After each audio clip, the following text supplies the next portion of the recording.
hoje vamos apresentar um relato de caso clínico de erliquiose canina feita pela Laura Carvalho de Souza, do Centro Universitário do Sul de Minas. A paciente em questão é a Lisa, uma cadela de 7 anos da raça Yorkshire, com 4,3 kg.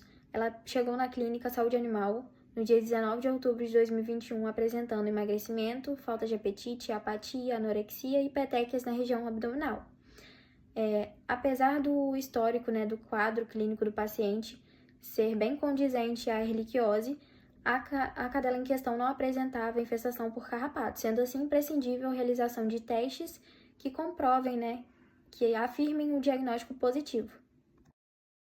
A erliquiose canina é uma doença de grande relevância clínica veterinária, pois ela tem sido cada vez mais frequente durante a rotina clínica. Trata-se de uma bactéria gram-negativa, chamada de Ehrlichia canis, que é transmitida vetorialmente pelo carrapato marrom, chamado também de Rhipicephalus sanguineus.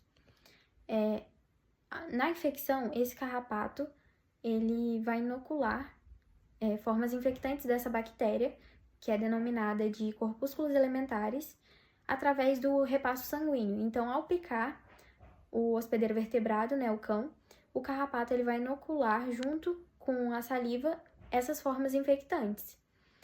E aí, na circulação, essas formas infectantes elas vão ser fagocitadas por monócitos circulantes e vão ficar dentro de uma vesícula chamada de fagossomo. Dentro dessa vesícula, os corpúsculos elementares eles vão se reproduzir de forma assexuada por divisão binária, culminando em milhares de corpúsculos iniciais, que logo após eles vão se diferenciar em corpúsculos elementares novamente. Então, vai ter um momento que a célula vai estar, que o monócito, ele vai estar abarrotado dessas células, desses corpúsculos elementares, e vai sofrer a lise, indo então novamente para a circulação sanguínea, reiniciando o ciclo proliferativo da infecção.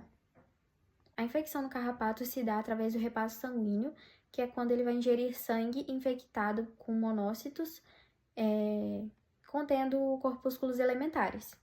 A manifestação clínica da doença ela se dá de 3 formas distintas, que é a fase aguda, fase subclínica e fase crônica. O prognóstico do paciente ele vai ser relativo de acordo com a fase em que é diagnosticada a doença, podendo variar de favorável ou não, dependendo aí da gravidade do quadro do paciente e também da resposta ao tratamento. Bom, quando um carrapato infectado pica um animal ali durante o seu repasto sanguíneo, durante a sua alimentação, ele vai transmitir a bactéria para esse animal. E aí, depois da infecção, tem o tempo de incubação, que é o tempo onde vai aparecer os primeiros sinais da doença, que vai variar de 8 a 20 dias. Nesse tempo, a bactéria ela começa a se multiplicar em órgãos importantes do sistema de defesa do animal, que são os órgãos como o baço, os linfonodos e o fígado. E aí, essa multiplicação vai causar o aumento desses órgãos, principalmente do baço dos linfonodos, que a gente chama de linfadenomegalia e hiperplasia linforreticular. E aí a infecção ela também pode se espalhar para outros órgãos, como os pulmões, os rins e as meninges, que são as membranas que envolvem o cérebro. As bactérias elas vão invadir os vasos sanguíneos, causando uma inflamação, que é a vasculite, e aí isso vai danificar as células do sangue, podendo levar o animal a apresentar uma leucopenia, que é a queda dos glóbulos brancos, e uma trombocitopenia, que é a queda das plaquetas. Depois disso, vem a fase subclínica, onde o animal ele não aparenta os sintomas, porém os micro-organismos eles continuam presentes no corpo do animal. Nessa fase, é muito comum que ainda tenha uma trombocitopenia e às vezes uma anemia. E é muito comum durar anos em alguns casos. Alguns animais eliminam as bactérias de forma natural, porém outros eles vão evoluir para uma fase crônica, principalmente se eles estiverem com uma imunidade baixa. E aí, nessa fase mais grave, a medula óssea ela vai começar a compensar essa infecção. E aí, ela começa a produzir mais células de forma exagerada, o que a gente chama de hiperplasia medular. Isso pode levar a problemas como uma anemia, leucopenia, linfocitose e monocitose.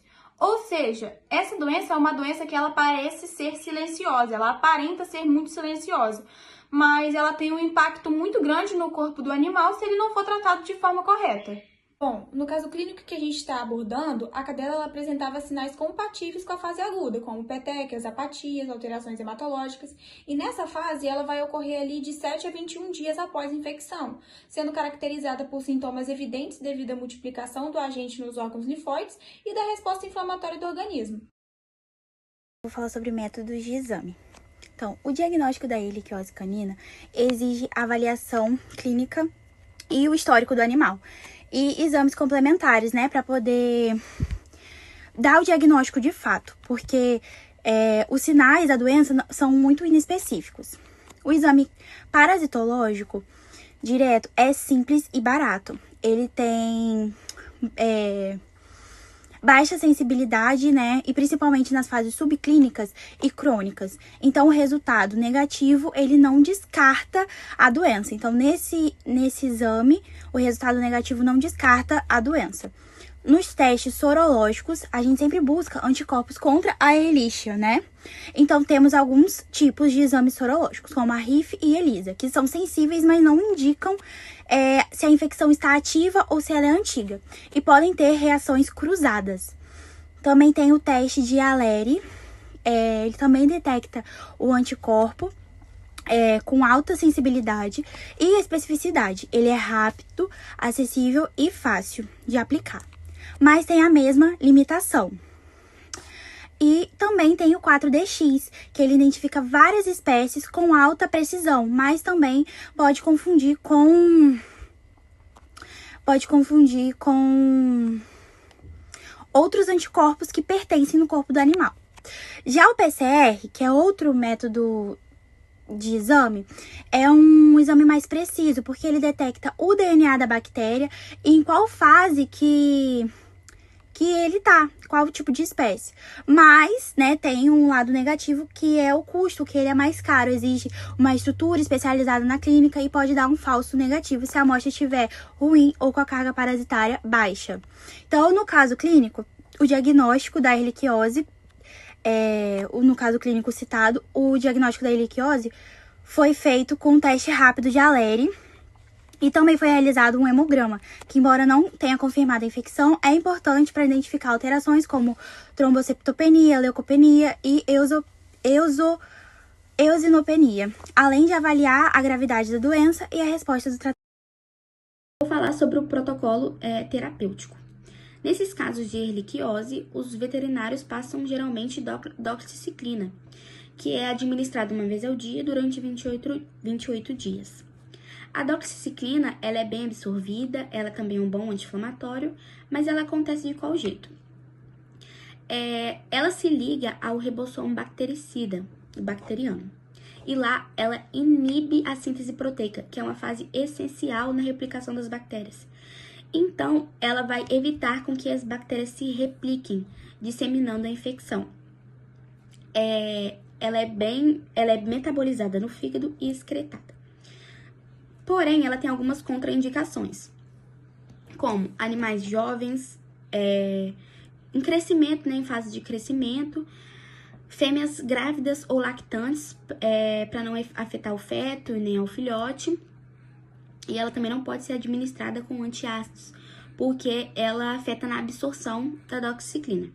Nesse caso, da Lisa, uma Yorkshire, foi usada a doxiciclina juntamente com o suplemento Promondog.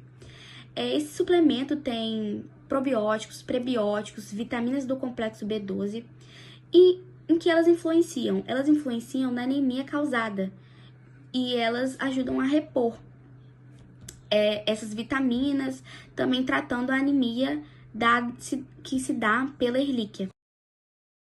A principal forma de prevenir a erliquiose é realizando um controle eficaz dos carrapatos. Isso inclui o uso contínuo de carrapaticidas, como Bravecto, Simparic, NexGard ou a coleira Seresto, que oferecem a proteção prolongada contra esses parasitas. Além disso, é fundamental manter o ambiente sempre limpo, utilizando produtos específicos como o Butox, e inspecionar os animais com frequência, principalmente depois de passeios prolongados ou contato com áreas com vegetação alta. Outro ponto importante é evitar que os cães frequentem locais com alta infestação de carrapatos, como matas, terrenos baldios e gramados mal cuidados. Caso o animal seja infectado, o tratamento deve começar o quanto antes. A posologia e contradições dos principais medicamentos são: do Bravecto, comprimido mastigável com dose única que protege por até 12 semanas, contraindicado para filhotes menores de 6 meses e cães com alergia ao produto. Simparic, comprimido oral mensal, indicado para cães a partir de 8 semanas, não recomendado para animais com histórico de convulsões ou alergia ao princípio ativo. Nexgard, comprimido oral mensal para cães a partir de 8 semanas, deve ser usado com cautela em fêmeas gestantes e cães alérgicos. O tratamento deve começar o quanto antes, com o uso de medicamentos indicados pelo seu médico veterinário de confiança.